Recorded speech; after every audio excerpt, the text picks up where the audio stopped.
Hello, this is Tiffany. I just wanted to jump on really quickly.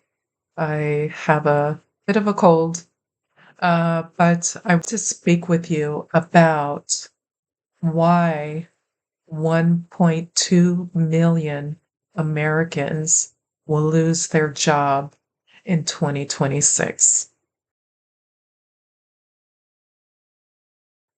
Now, we have trackers uh, and true unemployment.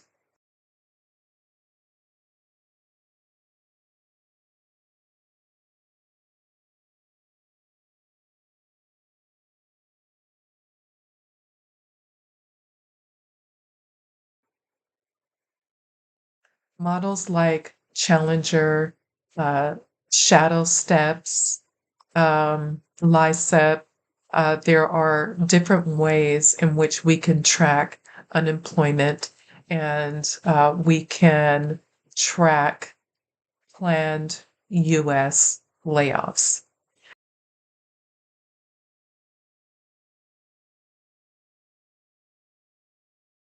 And Challenger is a job cut reporter, and they are a definitive tracker of planned US layoffs. They say to expect 800,000 to 1.2 million more people are going to lose their job in 2026 if everything stays the same. So think about it. Executives and shareholders are making money hand over fist. They don't want anything to change. And then you have the American people, the workers, who are mostly complacent. We are not seeing protests like what we've seen in the past.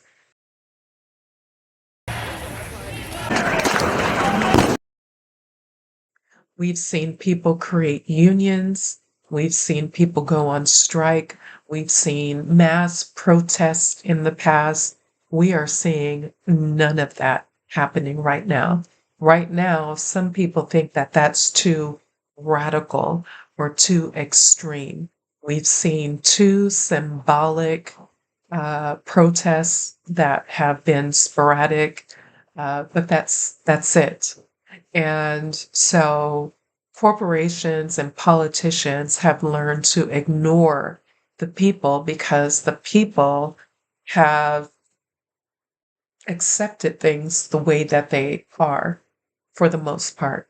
And so if things continue the way that they've been going in 2025, we should expect to see about 1.2 million people laid off in 2026.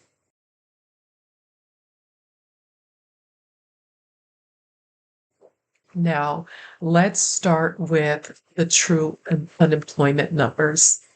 We are being told that it's hovering somewhere around 4%. Well, that's what politicians put out there. That's to make themselves look good. But it doesn't feel like it's just 4% because we know of so many people that have lost their jobs. We know how difficult it is to find a good paying job. We know that it feels like a recession. So those numbers are somewhere above 12% of the population that are unemployed. And another thing is we can't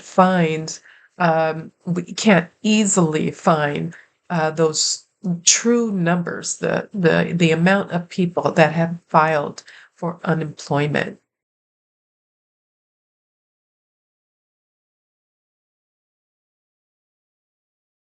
And we also know, as far as unemployment goes, only going to get so much, and you're not going to collect unemployment for longer than maybe 6 months.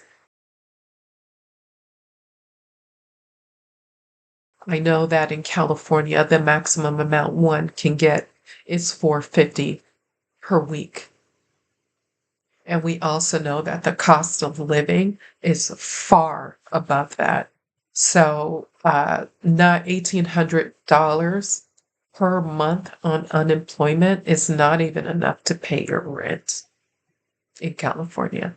So even if you get unemployment, it's not going to help you so much as far as being able to stay up long enough to get employed again. So we have a lot of things working against us and, cuts to benefits such as healthcare. We should expect premiums to double, maybe triple. But again, why is this happening? Because it's benefiting the people that are in control and there's little pushback. And so, um, frankly, it's just the way that it is. And it's going to stay that way unless it will stay that way, unless there's serious pushback. So, as you know, 1.17 million people lost their jobs in the last 11 months.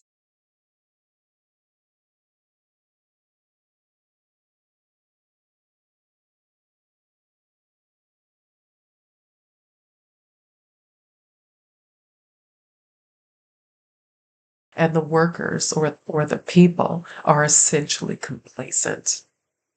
And well, I mean, truth be told, yes, they do complain,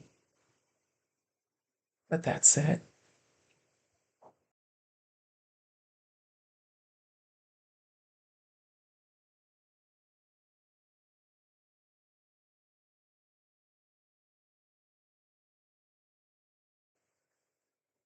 There's no incentive for the powers that be to change anything.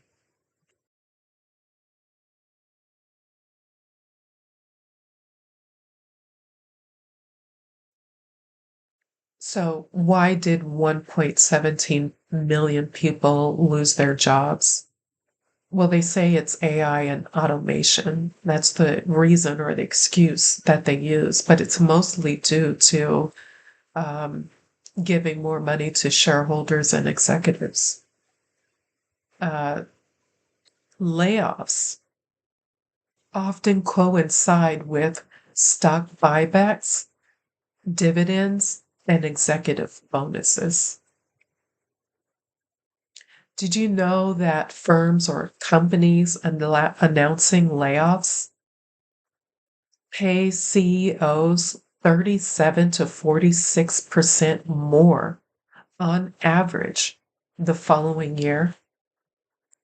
Also, CEOs that are underpaid relative to their peers are more likely to announce layoffs that next year so that their pay will equal their peers. Shareholders, usually like 90%, will approve those layoffs the next year so that executives can get paid equal to their peers. And shareholders' approval for executive pay amid layoffs with buybacks and dividends is high. So they're usually in favor of paying executives more while workers lose their jobs.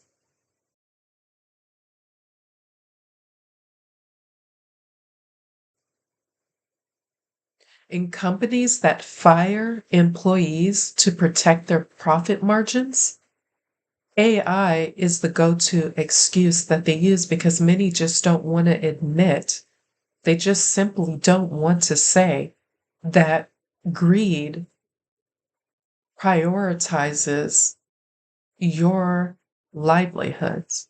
I mean, what would they look like if they told the truth? So they just simply say it's AI and automation. And then they say that to shareholders to lead shareholders to believe that we're just a forward thinking company.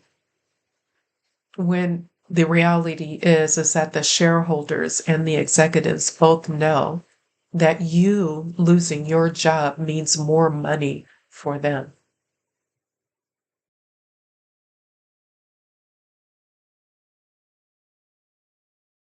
While cost cutting is the go-to excuse companies prefer to use to avoid scrutiny, and they tell their investors that it's AI to sound forward thinking, let's take a look at a few companies like Intel, Amazon, um, Microsoft. These are a few companies that shifted payroll savings to investors. They don't just say it bluntly. What they say and what they do is two different things. Always pay attention to actions, not words. When they say that it's restructuring or efficiency, Intel cut 15,000 jobs, citing it as AI. But during that same period, the company boosted stock buybacks to about $10 billion. Actually, it was more than $10 billion. And the CEO, Pat Gelsinger, his compensation rose 7% to $22 million. Amazon did the same exact thing. They allocated over $50 billion to shareholders via buybacks, while executives' pay tied to EPS growth. They laid off thousands of employees at the same time. And Microsoft, they announced $60 billion in buybacks. With CEO Satya Nadella's package, it went up 20%. They laid off 10,000 employees during that same time period.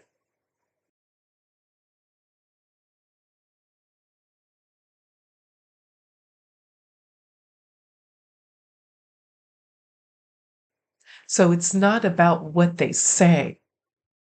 It has everything to do with what they do. They're much like politicians.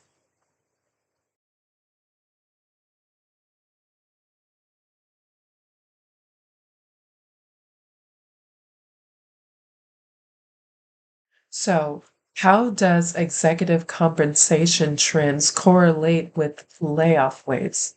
Layoffs and executive pay increases are correlated through incentives, and layoffs are just one of the tools that leadership uses to hit those targets. Because remember, workers' salary is a business expense, and it's usually the highest expense for a business. That structure means that executives can personally benefit in a layoff wave if the cuts help earnings and share price, while the workers bear the brunt of those cuts. They just see it as lost income and weakening bargaining power.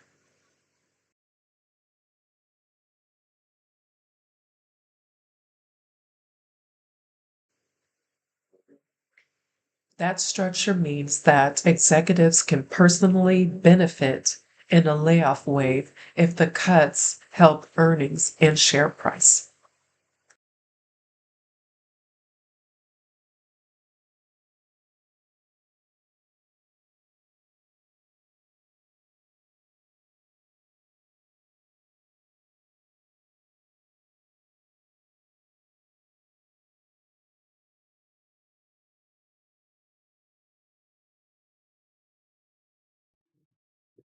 With the layoffs mounting, jobs are harder to get. Everyday costs like rent, groceries, and utilities, they're rising by the second. And buying a house is near impossible. It feels like a recession. Now, there are broader metrics like U6, underemployment. This calculates true unemployment, which is well over 12%. And wages are stagnant, and it captures the rolling recession in white collar and cost sensitive sectors. Officially, the recession has not been announced, and it won't be. Two consecutive negative GDP quarters define an official recession. But it's been avoided because big tech is spending and government overlays. Recall that they're the ones propping up retail sales and the stock market. So it's making it look like the economy is doing better than what it's doing, even though it's weak. True numbers have been hidden for a while now. But in reality, we can all feel it. It feels like a recession. Do you remember when it felt like a recession in 2008 for a long time before they finally announced it? So it's like, let's prop up retail sales and the stock market to mask weakness. It's all artificial. Retail sales are down. And the expectation is that it would increase month over month. But what we actually got was nothing. So S&P firms repurchased over $800 billion in stocks. So when the feds lower interest rates, it means that business loans are less, which lifts earnings forecasts despite weak job data. So you owe this much money, but the interest rate goes down, so it makes it look like you don't owe as much as you once did. Investors then bet on more cuts in 2026. But when those cuts happen, it spikes volatility on the stock market. Nevertheless, gains are made even though the economy softens. This is how they prop up the market.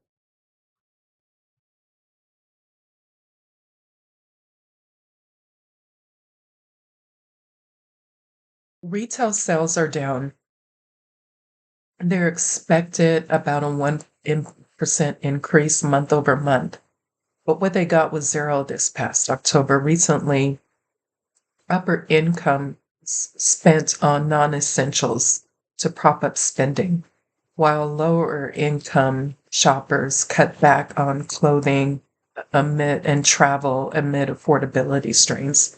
It looks propped up so that when 20% of consumers drive, 40% of the spending and buybacks offset weak breaths. The Magnificent Seven, which is Apple, Microsoft, Nvidia, Amazon, Facebook or Meta, Alphabet, Tesla, they drove over 60% of S&P 500's 2025 gains via AI hype and dominance. They fixed it. Even though returns were near flat, they propped it up to make it seem that there are gains even though returns were flat. So the top decile of stocks, firms, thrive on liquidity and buybacks, while small mid caps and most sectors lag amid layoffs and caution. which means that the rich get richer while the masses feel the squeeze.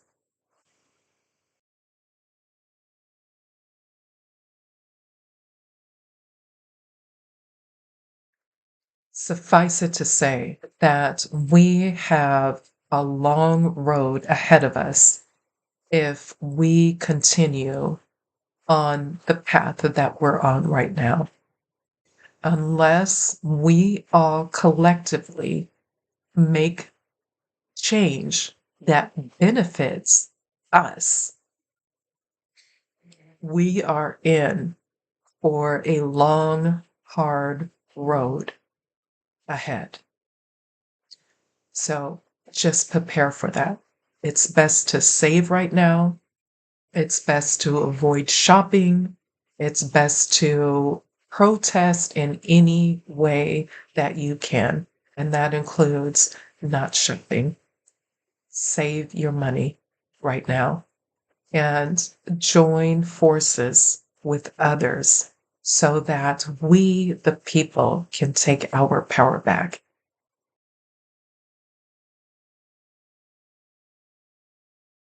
Around more than 2 million people losing their jobs is a lot of people. And that would be within just 2 years.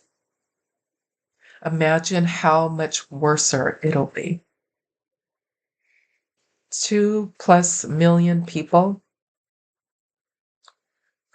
on top of however many have lost their jobs thus far and not being able to get a job again, that's a lot of suffering. Because it's not just that one person, it's whoever those people that they supported as well. That's families, lots of families that will have to go without because of lack of finances. Losing your job, not being able to get another job, not having the same safety nets that these rich people have when they lose their job. They leave with a golden parachute. When an executive loses his job, he gets paid. He gets a compensation that's enough for us to live off of for the next 10 or 15 years. When we lose our job, we have nothing. And then on top of that, to lose our safety nets and for our expenses to continue to rise, it makes things impossible for the ordinary, average, everyday people. Unless and until we fight back, things are only going to get worse. So here's your preparation video. Please share this video. Please share this information with others. We cannot keep going like this. We cannot wait this out for several years to come. We need to act now.